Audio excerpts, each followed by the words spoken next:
to learn how to make coffee at home. That brings confidence. Getting into uncharted territory was one of the biggest risks. Even my family that was very supportive was like, hey, why don't you do a cafe? Quitting is easy. Everybody can do it, but staying is not. I feel over the years I could say I'm ambitious. I'm driven a lot by my ambition. I'm also very persevering. So I go for something and I don't look back until I get it, if it was for me to get it. And I'm also determined. So I'm currently the founder and Chief Empowerment Officer of Utake Coffee Limited. Utake Coffee Limited is a business that was established in 2016, dominantly to offer high-quality coffee education, international certifications and qualifications for coffee experts, for coffees, and we are currently the only certified premier training campus in Africa that has an in-house or a resident instructor, which allows us then to tap into coffee expertise that wants to get certified from around the region and around the world. In addition to the education side of things, we do quality analysis. We do quality analysis of coffee for farmers, for buyers, importers, and just people who want to understand what they have in their farm or in their cup. And lastly, we are coffee dealers. We are coffee traders. We are licensed coffee traders in Kenya, which enables us to import coffee, export coffee, and roast it. And we roast it under our own brand, Utake Coffee Limited. And more recently, we're venturing into the eco-friendly packaging that enables people to have a single-serve coffee conveniently wherever they are. So in summary, those are our main or core activities. We also have a cafe where we get to train people on brewing coffee with all the different appliances that they may be having, and also serve coffee to the local community where we're based, to give them an opportunity to taste and sample high quality Kenyan coffee. I like to tell people that I stumbled into coffee. I bumped into coffee, literally. I don't come from a coffee growing family in terms of even where we are from originally. It's not coffee growing land or coffee growing area. And neither were any of my family or parents coffee stakeholders in any way, in any part of the value chain.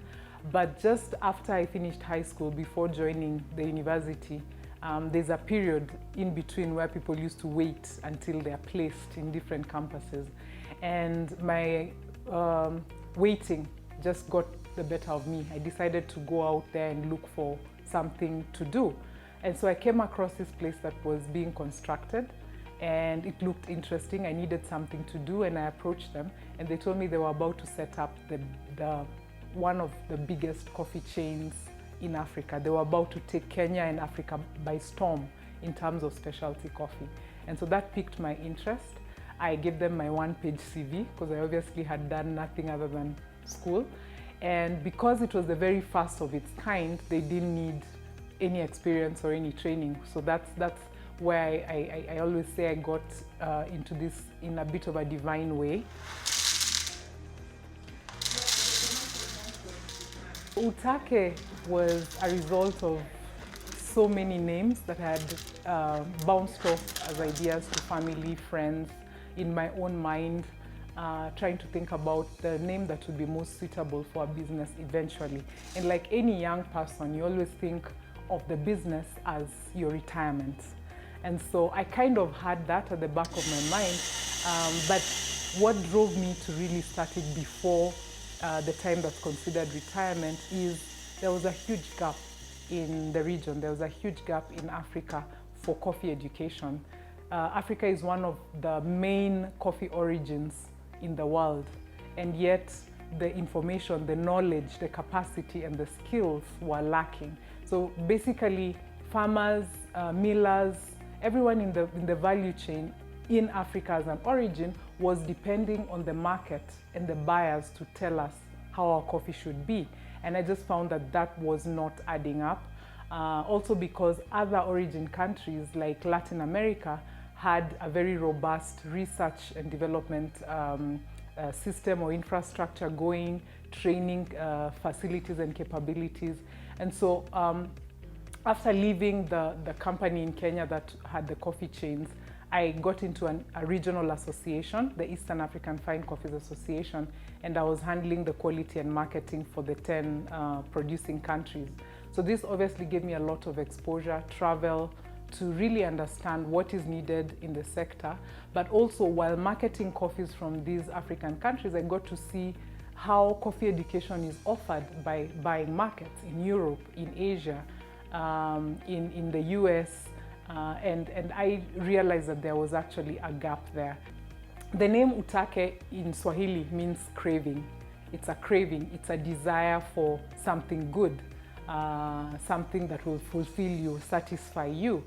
And in English, colloquially, Utake coffee is also a push for domestic consumption or consumption generally of high quality coffee. So it worked well for both languages.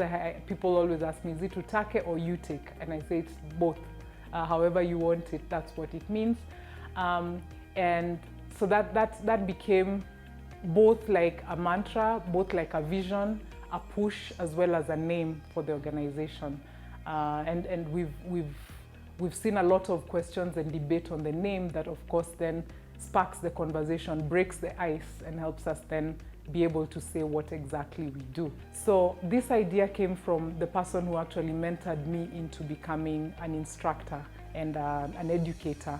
And she just told me, she knows herself, I'm sure she'll watch this and she will see it from wherever in the world she is. And she said, why don't you think about doing the same thing you do? Because you travel around the world offering education, quality education. Why don't you think of setting up something like this in either Uganda, at the time I was based in Uganda, or in Kenya, in Nairobi. And that sparked that direction. So I started saving up. My seed capital came mostly from savings and family support because they bought into the idea. For some of these things, that's when you realize how important family is. For something that is kind of uncharted territory, most people will say no. And it's interesting and actually quite good to be in a producing country because this is a natural endowment for Kenya. And that's where the push for domestic consumption comes from on my part. We are known, we are world renowned for, the way we are world renowned for runners and tea and flowers is the same, maybe even more for our coffee. Not just production in volumes, but also quality. And unfortunately, many Kenyans don't know that.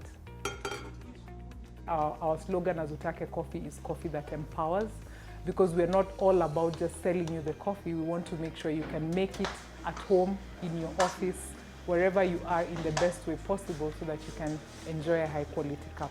So for us, it's a combination of just the enlightenment, the creating of that awareness, building of that pride and patriotism on a product that is a natural endowment to Kenya, but also giving people the confidence that they can brew it and enjoy it without sugar, without milk, in any way that they want.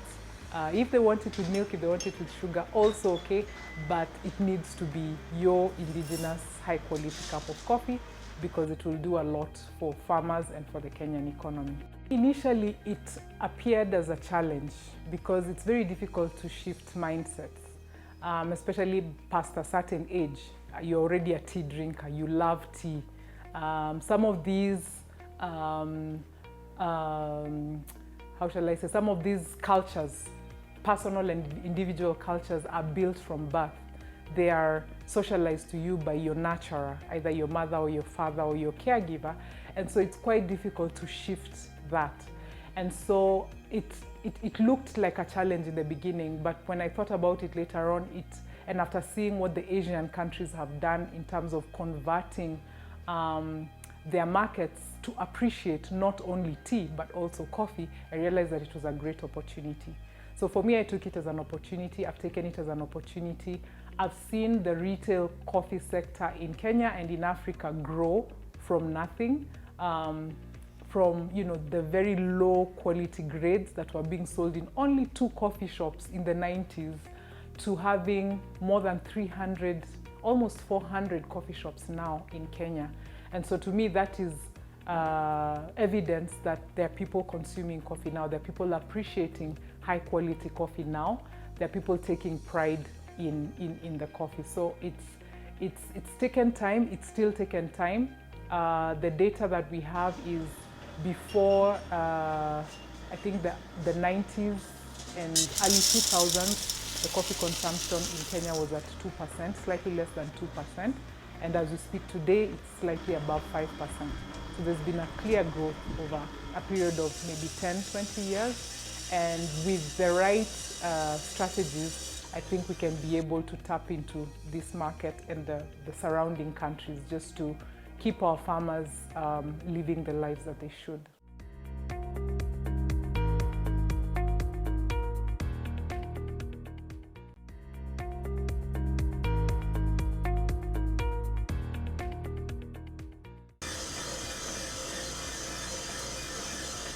Happiness is one of those very evasive things, I think. You can be happy one moment, and if somebody comes and rains on your parade or bursts your bubble, it disappears and you're back to square one. So, and also happiness is fleeting. I think it goes away with anything, But the deeper version of it, in my opinion, is joy. So I seek more to have joy than happiness. Which I think is more anchored, it's more secure. And for me, that comes from giving, seeing something that you've given come back in a way that it shows growth. So like, for example, when we have farmers empowered, when we have a farmer able to negotiate for their coffee because now they understand a little bit more about what they're selling or about what they're growing, to me, that gives me joy because I know where he is or she is, that will never depart from them. It's something that now is sustainable. And I think also just being content, walking the journey, seeing where you're from and where you're going gives me in particular joy because I'm able to look back and therefore look forward. So joy for me is what I look for most of the time, and in a sector like this that is also so difficult and uncharted for many young people and women, you really have to find your joy in order to stay and have the resilience needed to get through. I've been very blessed to have been a beneficiary of the top 40 under 40. So in 2019 it was, I was one of the top 40 under 40 women in Kenya. They obviously liked the idea. They liked the fact that this was now available in Kenya and in the region. So that was one of the awards. I was also appointed to the board of directors of the Specialty Coffee Association. So this is a global coffee association that manages coffee affairs globally. And I was the first woman and the first African to actually join that board. Previously, it was mostly Europeans and Americans because it started as Specialty Coffee Association of America and Europe. And so over time and after looking at, all the interactions, relationships, and networks, we were able to get into the board as a Kenyan woman, as an African woman. And I have been there, this is my 3rd year. I'll be on my last term next year. So I'll have been on this board for 4 years. And I'm also on the board for the Coffee Coalition for Racial Equity, which we've realized as part of a sector that was plagued a lot with racial inequity, there needed to be a voice for people of color. And And so I'm on that board. I'm also sitting on that board on the second year now. So in terms of global recognition, obviously that is helpful, it's useful, it enables us to have that voice.